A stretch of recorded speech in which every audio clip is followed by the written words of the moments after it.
রাতারাতি একাধিক জনপ্রিয় ধারাবাহিকের ভবিষ্যৎ অন্ধকারে। গীতা এলএলবি, নিম ফুলের মধু, হরগৌরী, পাইস হোটেল, রোশনাই, জগদ্ধাত্রী, কথা প্রভৃতি সমস্ত ধারাবাহিকের পরিচালকেরা এবার বেঁকে বসলেন। নেপথ্যে ফেডারেশন এবং পরিচালক দ্বন্দ্ব।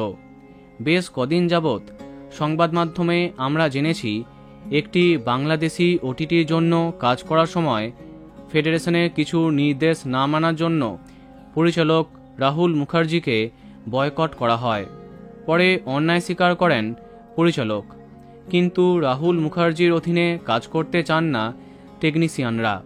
অপরদিকে তাকে বয়কটের জন্য রাজ চক্রবর্তী, পরমব্রত সহ টলিউডের অনেক অভিনেতা এবং পরিচালকেরা বেঁকে বসেন। তারা প্রতিবাদ জানান ফেডারেশনের সিদ্ধান্তে।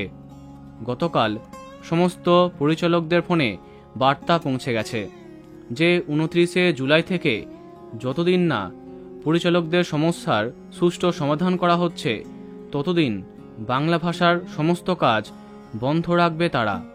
অর্থাৎ কোনো বাংলা ছবি বা ধারাবাহিকের কাজ সম্পূর্ণ বন্ধ রাখা হবে, যতক্ষণ না এই বিবাদের একটা নিষ্পত্তি হচ্ছে।